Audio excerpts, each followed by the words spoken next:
Hello there, guys. Ancient Egypt. Gotta be one of my favorite civilizations. If there's one thing the Egyptians are famous for, it has to be their pyramids, those megalithic geometric monuments. There are somewhere between 118 to 138 pyramids scattered throughout all of Egypt. Most were built primarily during the Old and Middle Kingdoms period, serving as tombs for great pharaohs and, yes, built by Egyptians. We learned many things from the mighty Egyptians, such as pyramid building. They vary greatly in size, shape, and degree of preservation. Some have remained relatively intact since their construction, while others are barely distinguishable from curious hills or mounds of dirt.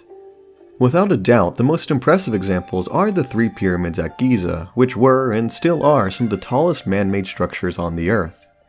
The sheer size of Egypt's pyramids makes them enduring testaments to humanity's collective ingenuity.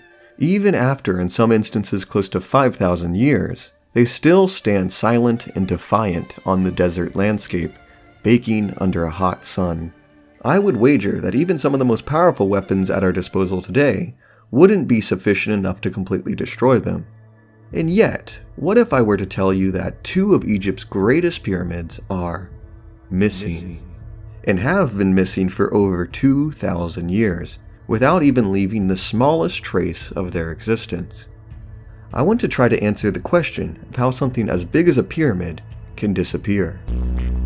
Today, we will be taking a deep dive into one of Egypt's most obscure mysteries, the twin lost pyramids of Lake Moeris. Our story begins over 2,000 years ago, sometime during the 5th century BCE, with a Greek man named Herodotus. Towards the end of the century, Herodotus sat at his desk, finishing up the last touches on what would probably be the world's first travel guide. You see, Herodotus was a widely traveled man, much more so than most of his time period. By age 60, he had crossed much of the world known to the ancient Greeks, from the grassland plains of Scythia in the north to the grand and opulent city of Babylon to the south. Towards the end of his life, he put quill to papyrus all that he had heard and learned on his adventures. His detailed account of his travels was called the Histories. His work was pretty revolutionary as it redefined the word history, turning it into a scholarly pursuit to learn the truth of humanity's past. In fact, Herodotus is known today as the father of history. The Histories records the sights, peoples, and stories Herodotus encountered and observed on his travels. Everything from the rise and fall of kings, to battles and wars, to animals and plants. So much that even after 2 years, I still haven't finished his book. Significant to this video is the time he spent in Egypt. It is clear from his writings that Herodotus was fascinated with Egypt. It was very likely his favorite region in the whole world. He wrote that, "Egypt is a land boasting an inordinate number of wonders, and possessing more monuments surpassing description than any in the world." His colorful account describes many places and monuments that still stand today, and remain just as impressive to modern sightseers as they did to ones over 2,000 years ago. At one point, Herodotus traveled down the Nile River to Lake Moeris. Lake Moeris was a giant freshwater lake fed by the Nile. Clinging to its shores was a city that Herodotus called Crocodilopolis, or the City of Crocodiles, named after the curious scaly creatures that swam in the waters and were worshipped as sacred by the local inhabitants. Near the city was the Labyrinth, a wonder beyond description, as Herodotus puts it, and I speak as someone who has seen it with his own eyes. Even the pyramids come second to the labyrinth. It was a sprawling maze of thousands of courtyards, walls, and rooms, both above and below the ground, sounding like something more out of fantasy than history. But even the lake itself was a wonder. Herodotus claims that it was entirely man-made, dug into the earth by the hands of countless Egyptian laborers, under the direct orders of a long-dead pharaoh. Now, his evidence for this was intriguing, as it was, well, yet another wonder. Clear evidence that Lake Moeris was excavated by human hand is furnished by the lake itself, for almost in its dead center there are 2 pyramids, both of which project above the surface of the water to a height of 50 fathoms, and extend below it in an identical distance. Both are also surmounted by a seated figure on a throne, colossal in size and made of stone. In all, then, the pyramids measure a total of 100 fathoms, or since 1 fathom equals 6 feet, a spade of 600 feet. These are the twin pyramids of Lake Moeris, each standing 600 feet high, over 150 feet taller than the Great Pyramid of Giza. And unlike the Giza pyramids, which were crowned with a simple geometric capstone, these pyramids were crowned with the colossal statues of pharaohs or gods, which glared down at passing fishermen drifting on the lake. Such a sight must have taken the breaths away from countless ancient visitors just like Herodotus. But at this point, you as the viewer are likely asking some questions. Why haven't I heard of these pyramids before? If they existed, why aren't they as famous as their smaller cousins? And how come there are no pictures of them beyond a couple old drawings? Well, this is because they are missing, plain and simple. Historians and archaeologists for centuries have looked in vain for these twin pyramids. This isn't out of the ordinary for Herodotus. A lot of time has passed since he wrote his book. The ceaseless footsteps of time have marched on. Many wonders he describes seeing as an eyewitness have long since disappeared or faded. Of the chamber hollowed out from a single gargantuan block of stone that took 3 years and 2,000 men to haul to Sais, all that remains today is a huge, shapeless mound of rubble. The fantastical labyrinth, so highly praised by our Greek tourist, is known to modern archaeologists as the Pyramid of Hawara complex. The site is a sad shadow of its former self. The walls and rooms have collapsed, making it hard to reconstruct what it may have looked like in its original state. Even Lake Moeris has changed significantly with time. It is known to locals today as Birket Karun. The shifting of the River Nile and several man-made irrigation projects have shrunk the lake to a fraction of its ancient size, and turned its waters from fresh to salty. Herodotus would scarcely recognize the region today. But what about the 2 pyramids, once half submerged in the lake? Could monuments as great and massive as them disappear from the world entirely? Like I said, pyramids are one of humanity's more enduring construction projects. Their shape actually makes them stand the test of time far better than other types of buildings. If so, where did these pyramids go then? Well, I hate to break it to you, but the twin pyramids of Lake Moeris likely didn't exist. At least not in the way Herodotus describes them. You see, our buddy has a problem. Well, quite a few problems. He was prone to mistakes. The 2,400-year-old mistake.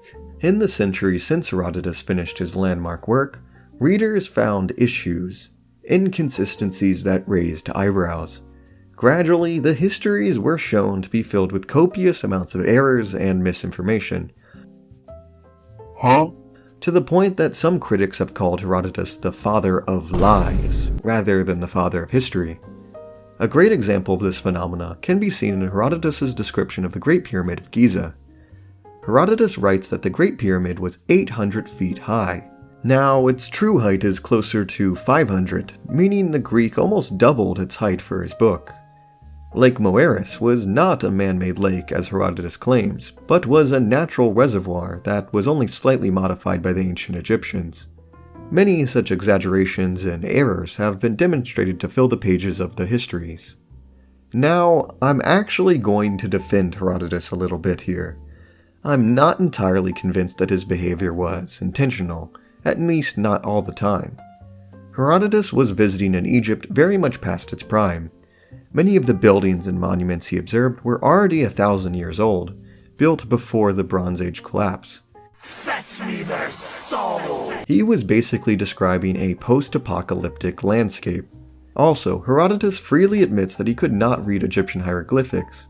This means he was entirely at the mercy of his native guides. If they said a particular fact about a monument or a pharaoh, he didn't really have a way to fact-check them. In this way, one can see how he got wild overestimations and false information. And now we arrive at Lake Moeris' pyramids. In truth, archaeologists have found some archaeological remains of a great monument on the shore of the dried-up lake. These are the pedestals of Biha Amu, located just a couple miles north of the city of Fayum, formerly the city of crocodiles. Though today only the bases survive, They were once the thrones of two colossal statues, made from quartzite stone. From fragments, we can reconstruct that they likely depicted two great pharaohs seated side by side. Archaeologists have argued that they were likely raised under the reign of Amenemhat III, a great conquering pharaoh from Egypt's 12th dynasty, and most likely the pharaoh depicted in the sculptures. Their descriptions adheres very closely to Herodotus' account of the Twin Pyramids, save one thing: their size. Scholars have theorized that each of the colossi, including the pedestal, originally stood somewhere between 59 to 60 feet tall, making them some of the tallest sculptures constructed in Egypt since the Giza Sphinx. Herodotus' pyramids, on the other hand, were reportedly closer to 600 feet tall, though he never saw their lower halves because they were submerged in the water. Hello, how are you? I am under the water. From their description to their location, everything matches except the height. I think what is most likely happening here is another one of Tricky Herod's over-exaggerations. Just like the Giza Pyramid, either Herodotus was bad at eyeballing things, or his guides were messing with him, as he ended up with a height that was 10 times the actual. In their commentary on Herodotus, the modern scholars Howe and Wells proposed a theory on how the Greek could have been so wrong. You see, Herodotus had only seen the statues from Arsinoe across the lake, and had accepted the greatly exaggerated figures of his guides. That's right, it is very likely that our boy was lazy. He saw the blurry haze of two statues from far away, and his guide or guides used it as a chance to mess with him. Herodotus never got a chance to fact-check them, so he went home and wrote it down in his book none the wiser, unintentionally creating a mystery that lasted over 2,000 years. Now tell him those are two giant pyramids. Yes, it is likely that's stupid. Don't get me wrong, the Bihamu Colossi were impressive. If you saw the site in its heyday, you would have marveled at its size and scale, the intricacy of its carvings. Herodotus unfairly got our expectations too high. These drawings are fanciful fan art, based on nothing more than Herodotus' twisted account.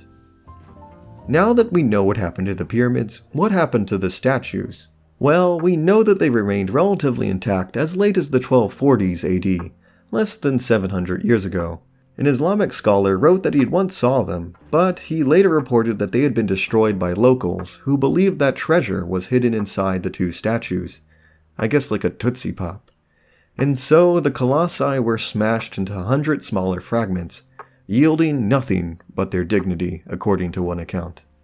When European archaeologists in the 1800s stopped by, they found the pile that had once been the statues. In 1888, British archaeologist Flinders Petrie collected a good portion of the fragments and brought them back to England. The Ashmolean Museum in Oxford still holds 47 pieces. The oversized nose of one of the stone pharaohs hangs on the wall in the museum's Egyptian sculpture gallery. It's not one of the most glamorous features in the collection, but there it is. One of the very same noses a Greek tourist 2,000 years ago squinted at and could barely make out from across the extinct waters of Lake Moeris. A small source that gave rise to a big myth. And that is how two pyramids can go missing. Thank you so much for watching, and I will see you next time. Somewhere beyond the lake, there, standing so still, my lovers. I'm really trying with this parody song. My statue sit on golden sands and watches the ships that go sailing. Okay, that's into that.